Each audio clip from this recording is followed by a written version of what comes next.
তো আমাদের টপিক হবে আজকে কি বলতো, ফ্রিজ নিয়ে করব। আর মাইক্রোওয়েভ তো অনেকের নেই না, মাইক্রোওয়েভ নিয়ে কিছুটা করবো আর ফ্রিজ নিয়ে আজকে ফোকাস করবো। আগের দিন আমরা এসি নিয়ে করি, যারা মিস করে গেছো ভিডিওতে দেখে নেবে, তারা ভুলে যাও, আর বলবো না ওখানে। আর দ্বিতীয় কথা আরেকটা জিনিস কি বলতো,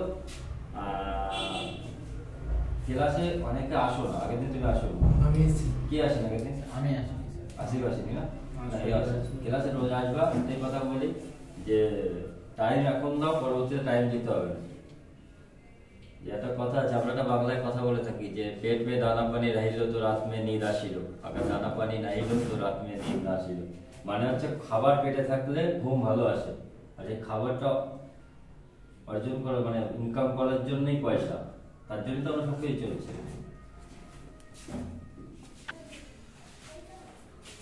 দেখো আজকে আমাদের টপিকটা হচ্ছে ফ্রিজ নিয়ে বলবো, ফ্রিজ, রেফ্রিজারেটর।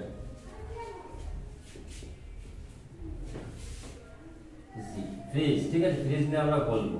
ফ্রিজ নিয়ে খবর তোমাদের মনে আছে তো? কার কার মনে আছে কিছুটা? কার কার তোমরা কি ফ্রিজের ক্লাস করোনি না? করেছো কিছুটা? তোমার ফ্রিজ এসি নিয়ে তোমরা কতটা এগিয়ে গেছো? অনেকটা। তুমি কি এসি বেশি মোটামুটি বুঝতে পারছো তো? বাড়ির পাশের লোক কি বলছে যে এসি তুমি শিখছো, কি শিখেছো বলছে? না স্যার, একটু ওইটা খাচ্ছি শরীরের মধ্যে। শরীরে অ্যান্টিবায়োটিক এত পরিমাণে ঢুকিয়ে দাও যাতে শরীর খারাপ না হয়। আর দ্বিতীয় কথা হচ্ছে ফ্রিজ না, যেগুলো ফ্রিজের থিওরিটাই ঠিক এসির মতো, ঠিক আছে? সবার একটা কথা বলে শেখার চেষ্টা করো। আমাদের হচ্ছে জীবনের উদ্দেশ্য হচ্ছে শিখতে হবে। আমাকে একটা লোক মানে সেদিন ওই যে তুমি যে বললে যে আমি ভুলে যাচ্ছি, শিখছি ভুলে যাচ্ছি, তা সবার কাছে একটাই প্রশ্ন যে আগে ঠিক করো যে তুমি ভুলে কেন যাচ্ছ। একটা ছেলে মাধ্যমিক পাশ করার পরে কিন্তু সে কিন্তু চাইলে জীবনে অনেক কিছু করতে পারে, সে যদি চায়, আর তার মোটিভেশন মানে মাইন্ড তাকে যদি কাজে লাগায় তাহলে অনেক কিছু করতে পারে, আর যদি কাজে না লাগায় সে কিছু করতে পারে। যে ক্লাস মিস করছো কি না করছো, নেক্সট টাইম আমি দেখবো, আমি আমার মতন ক্লাস করে যাবো কমপ্লিট। আর দুই একজন কাজ করছো, নেক্সট সপ্তাহ থেকে 1 2 3 জন আরো কাজ করবে, যে কাজ করতে হবে। আর তুমি বিশেষ করে যে কোনো একটা দুটো লক্ষ্য নাও, তোমার কিন্তু ভীষণ লক্ষ্য দেখতে পাচ্ছি। তুমি 20টা নৌকায় পা দিও না, একটা থেকে দুটো নৌকায় পা দাও, নাহলে তুমি লাস্টে জিরো পাবে, জিরো।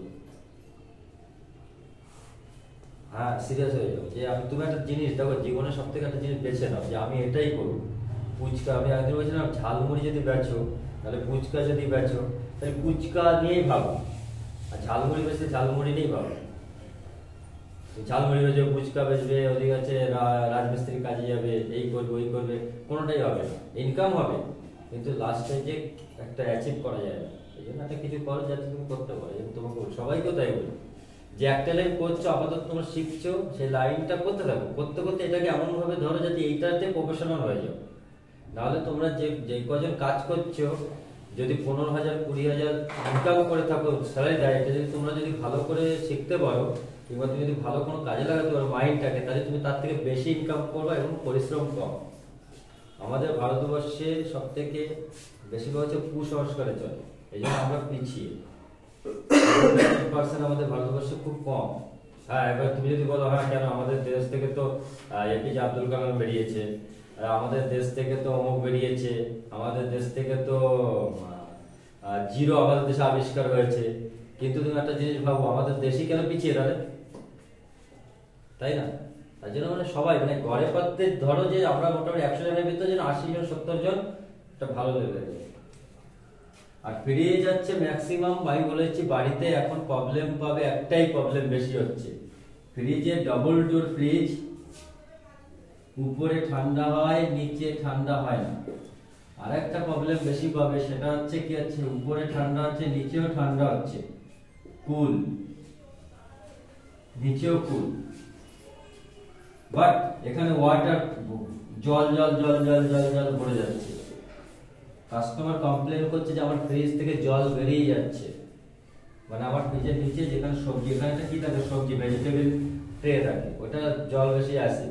এই প্রবলেমটা ম্যাক্সিমাম টেকনিশিয়ান পারে না, বুঝে উঠতে পারে না কি করে। হয় অনেক সময় ঠিক হচ্ছে না, পিছনে একটা লাইন আছে জল যাচ্ছে না, এটাও হতে পারে। তাছাড়া বেশিরভাগ তোমাদের একটা জিনিস বলি, এটা মনে রাখবে সারা জীবন। যারা আসিফ তো কাজ করবে, দরজা যদি কোথাও থেকে হাওয়া ঢুকে থাকে, বাইরের হাওয়া যদি ঢুকে যায়, এই যে চারিদিকে তো আমাদের গ্যাসকে রাবার দিয়ে ফ্রিজে আটকানো থাকে, পাশ থেকে যদি হাওয়া প্রবেশ করার জায়গা পায়, একটুখানি যদি পায়, তাহলে ভিতরে কি তৈরি হবে? কি তৈরি হবে? জল তৈরি হবে। এই জলটা এখানে তৈরি হচ্ছে সাইডে, এই জলটা কিন্তু ড্রেনটা কিন্তু এখানে রয়েছে, ড্রেন এখান থেকে বাইরে যাচ্ছে পিছনে, এখানে জলটা তৈরি হলে কিন্তু ড্রেনে যেতে পারবে না। আর তোমাদের আরেকটা জিনিস বলি, যেটা আমি বলছিলাম আগের দিন বলছিলাম, মনে করো যে একটা স্প্লিট এসি লাগানো আছে আর আউটডোর একটা উপরে আছে, এটা আগের দিন ক্লাস করেছি, আবার করে দিচ্ছি, আর একটা আউটডোর নিচে আছে। এই দুটোর ভিতরে যদি কম্প্রেসার চলে, কম্প্রেসার ধরো এটা চলছে, আর একটা এই চলে, তাহলে কোনটা বেশি ভালো বলো, কোনটা বেটার? আর ইনডোর স্প্লিট যে এসিগুলো আমরা লাগাচ্ছি সাইডেই লাগালাম, আমাদের আউটডোর উপরে থাকলে ভালো না নিচে থাকলে ভালো? উপরে থাকলে না নিচে? উপরে। কেন?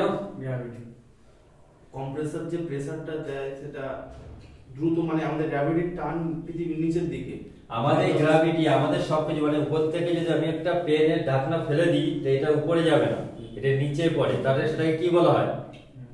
গ্র্যাভিটি। মানে আমাদের যে পৃথিবী টানছে তার জন্য কম্প্রেসরটা যদি উপরে থাকে, তার প্রেসার ক্ষমতা মানে অনেক লং টাইমের জন্য বেটার হয়ে যাবে। তার মানে তাকে বেশি প্রেসার ইউজ করতে হবে না, গ্যাসটা ছেড়ে দিলে অটোমেটিক চলে যাবে।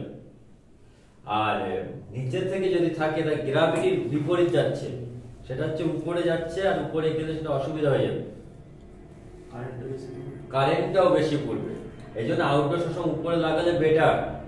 এটা ম্যাক্সিমাম টেকনিশিয়ান জানেন, আজকে জানবে, ঠিক আছে? এটা আমি বলে দিলাম, আগের দিন আমি ক্লাসে এটা বলেছি, যা কখনো থাকবো না আমরা, তাহলে এখানে আসবো, জল উপরে উঠবে না, এটা এসেছিল জল উপরে যাবে না, এই জন্য মাথায় এটা ঢুকে রাখবো বলে দিই।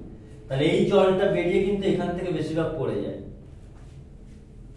আর একটা হয়, অনেক সময় অনেক ফ্রিজ পুরনো হয়ে গেছে, অনেকদিন পুরনো হয়ে গেছে, কিছু কিছু আছে বডি থেকে প্রবলেম, তোমরা বুঝে শুনে হাত দেবে সব ফ্রিজ।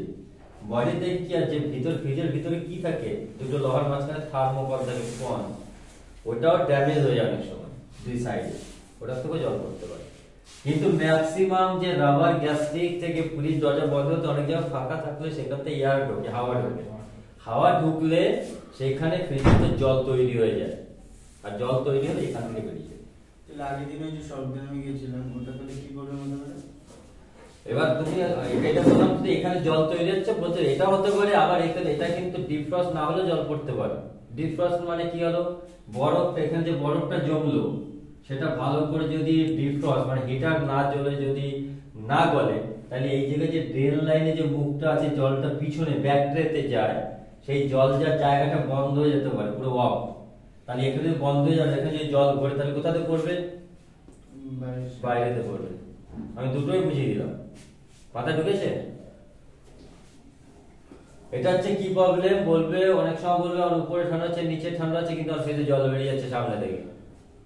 এই প্রবলেমটা হচ্ছে গ্যাস্ট্রিক, এটা বেশি হতে পারে। ইয়া তোমার এই ট্রে, ব্যাক ট্রে, পিছনে ওই ড্রেনে ময়লা জমতে পারে, বরফ জমে যেতে পারে, অনেক কিছু হতে পারে। তার জন্য এই জলটা, এটা পিছন ঠিক করে ক্লিয়ার হচ্ছে না। এটা মনে রাখতে হবে, আমাদের ফ্রিজের ভিতরে বেশি জিনিস থাকে না, যেটা নন ইনভার্টার ফ্রিজ। কি কি থাকে? একটা কয়েল, হিটার,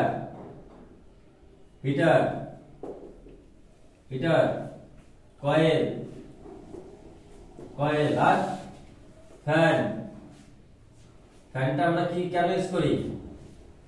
ফ্যানটা কেন ইউজ করি? এখানে ঠান্ডা হাওয়াটা উপরে ডোর থেকে নিচে, কিসের দ্বারা নিচে যায়? ডাক্টের দ্বারা। তুমি তুমি বলবে না, একটা যারা জানা তারা বলবে, ডাক্টের মাধ্যমে নিচে প্রবেশ করে। ডবল ডোর ফ্রিজে কিছুই নেই নিচে, হ্যাঁ অনেক বড় ফ্রিজ আছে, সেখানে একটা কন্ডেন্সার দিচ্ছে এখন, কিন্তু যাতে নিচে কন্ডেন্সার খুবই কম থাকে, উপরে ডাক্টের মাধ্যমে এয়ার হাওয়াটা প্রবেশ করে নিচে। এই ডাক্টের মাধ্যমে হাওয়াটা প্রবেশ করে এখান থেকে, এই ফ্যানটা যখন চলে। আর এর ভিতরে হাওয়া তৈরি করতে হলে পিছন থেকে নেয়, মানে এই যে রয়েছে ভিতরে হাওয়াটা তৈরি করতে গেলে এটা যদি ব্লক হয় অনেক সময় কুলিং কিন্তু নিচে যাবে না।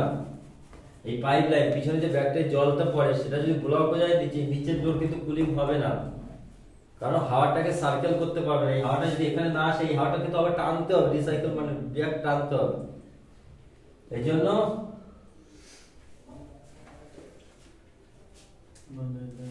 কুলিং হবে না এটা। তাহলে ফ্যান, কয়েল আর হিটার, আর হিটারের পাশে যদি হিটারটাকে সেভ রাখার জন্য কি ইউজ করি, এখানে কি ইউজ করি, ফিউজ, কি fuse, thermal fuse. Thermal fuse. আর কি থাকে, আর একটা কি থাকে, বায়োমেটাল, বায়োমেটাল। আর কি থাকে, আর নন ইনভার্টার গেলে এগুলো কি থাকবে এখানে, নন ইনভার্টারে গেলে